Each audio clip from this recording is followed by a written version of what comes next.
about the mass murders and all that. What's your take on the whole Orlando thing? Like, that shit was crazy. How did you feel about that when you heard about it? I cried. I am a big advocate in the LGBT community, and you know, you kind of don't know the real story. It's just the fact that all those people died. I mean, moms died, kids died, friends died. It's just like they're really mourning a lot of deaths out in Orlando, and my heart goes out to them. And I wish like I can leave everything and just go down there and help in some type of way. I can't. I have to get back to my baby, but my heart does go out to them. How was Sebastian? Wonderful. Yo, he's one of the cutest babies of all Thank time. you. There was a I think it's a very popular video where you were like, what color is the fish? He's like, it's translucent. Yeah. That was the cutest video of all time. Thank you. And how did you know, I hate to bring up bad things because I came from, my parents got divorced when I was like 10 years old. Yeah. But how was that experience going through the whole divorce and everything? Because I know it could be ugly. It was the worst time of my life. Really? By Because, far. you know, you and Wiz seem to be very cool and friends. At least that's what it looks like. Yeah, we are.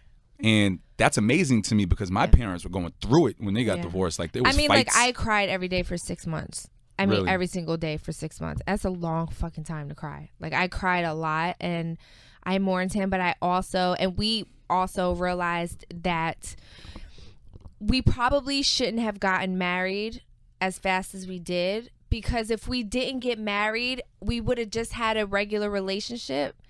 And it would have just been a little rough patch as boyfriend and girlfriend, but we were married. So it just escalated too far. And, you know, it's just unfortunate, but maybe in a couple years we'll get back together and have more babies. You never know. Is that a hope? Can y'all have more? That's always I mean, for me, that's always a hope because he's the love of my life. And he says the same thing to me. It's just right now we're both bosses and we miss each other. Like, when I get home, he goes to London. And then when he gets back, I have more promo. And then it's like we never see each other. Well, what would be done differently if you were to get remarried to Wiz? I don't think I would actually get remarried. Okay. Yeah, it's a piece of paper. Exactly. I mean, Somebody said it besides me. Yeah, I mean, I've been married before, so it's like I kind of feel differently about it. It's not more of a commitment. It's not less of a commitment.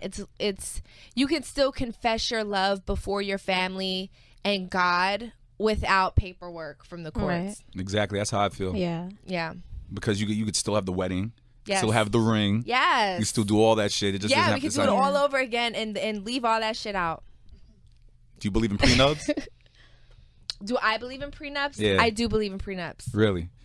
Yeah, and prenup is never it's not a bad thing and it's not a good thing. It's just to protect you. I've seen females get offended and guys get offended, like, if you know, sign this prenup and they're like, oh, you don't trust me? You know? I truly believe in prenups, especially when both people are making money. Right. Yeah. And don't believe everything you hear on the internet, people. Nah, I don't believe shit on the internet. Now, you say you were going to raise Sebastian as Barbara Streisand. You made that little joke in the interview. Fockers, yeah, Meet the Fockers. Yeah. So are you trying to raise him to be like a men feminist at this point? A male feminist, Yes. for sure. I mean, the thing that people don't understand is that to be a feminist and to be a male feminist, you're just for equality. That's all it is. Anything a woman can do, a man can do. That's all you're saying. And that's what my son's going to know, especially growing up with me. Now, will you walk him through like his first sexual experience and say this is how it's done? Not Mothers at all. can't do that. They can't. That's her baby. You never know. He's a virgin till he's 40 as far as she's concerned. Listen, I'm definitely going to have conversations with my son about safe sex. Right. Don't have it, and I won't have to kill you. No, I'm not going to be like, hey, when you insert your penis, like, that's not going to happen. But I am going to say, safe sex, son. This is what chlamydia looks like. This is what herpes looks like. This is what HIV does to your body. This, like, he's going to know everything because, you know, I feel like a lot of people are like, that's my boy. He's going to fuck mad bitches, and that's what he's going to do. And it's just not smart. In this day and age, it's just not.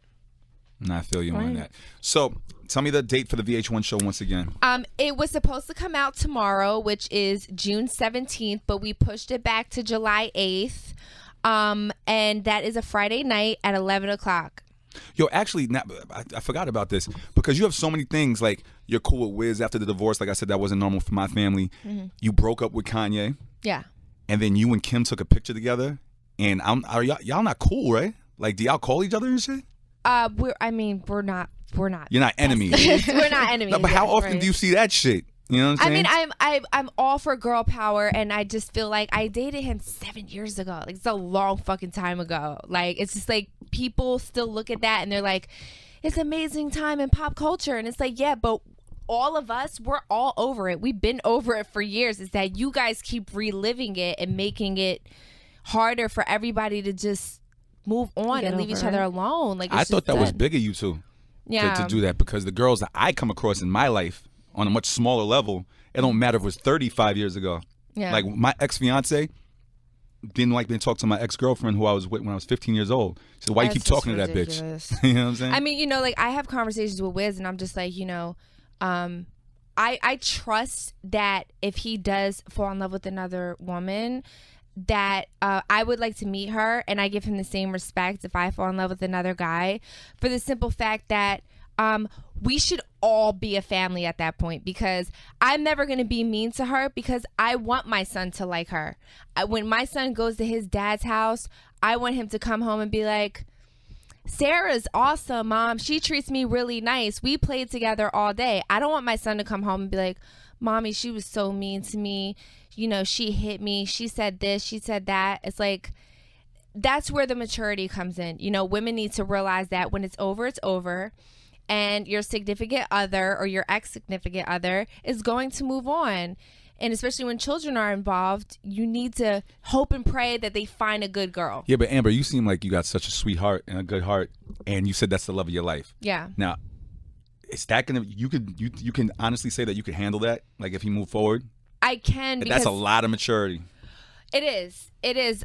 Only because I want him to be happy, and if he can't be happy with me, then he should be happy with somebody else. That's how much I love him. That's good. That's unconditional that's incredible. love. That's unconditional love. Yeah, there needs to be more women like you. And that's forever. That's forever. Wow. Yeah. Can you talk to some of my ex-girlfriends, please? Oh, God. Can we have a conversation? It's just not cool to be petty, man. It's just that things are out of your hands and you can't change them. You can never change what it is. And if it is what it is, then you have to just man up and deal with it.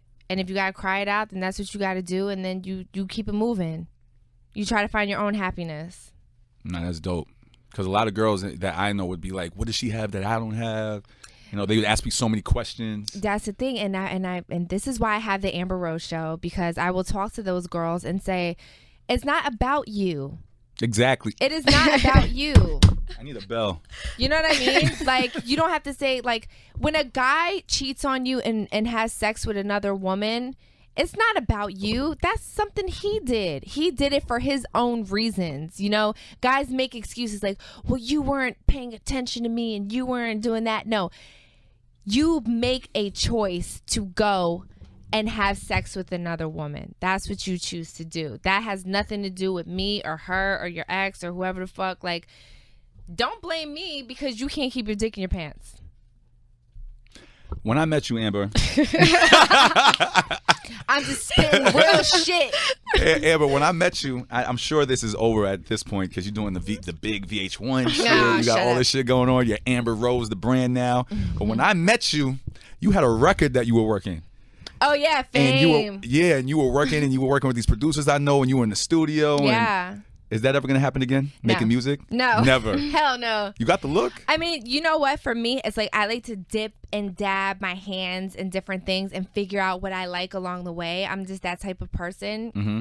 I like to try everything once. And I tried that and I didn't like it. Really? Yeah. Why not? I don't like the music business. I know everybody in the music. I feel like I've been in the music business for a long time and I haven't. And it's just not my thing. No, you're still gonna have to deal with them dealing with the TV show and all that. So yeah, you're kind of an extension of it. Yeah, I'm very, very busy. I actually leave New York Saturday. I go to Toronto.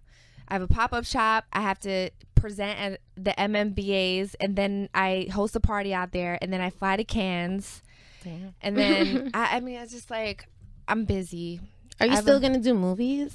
Because Sister Code was pretty good. I liked it. Thank you. And I feel am like gonna you do have, movies. yeah. Are you? Okay. So you have something coming up? I do not. No. Okay. I don't have any time to shoot a movie right now, but when I do have time, I will shoot another one for sure. And what about the book? Because I know you wrote How to Be a Bad Bitch. Yeah. Any it's follow up doing- to that? That book took me a year Okay. to write, and if I'm gonna do something, I put 150% into it, and I can't do that with a book right now. The whole focus is the TV show right now. The TV show and my podcast, Love Line.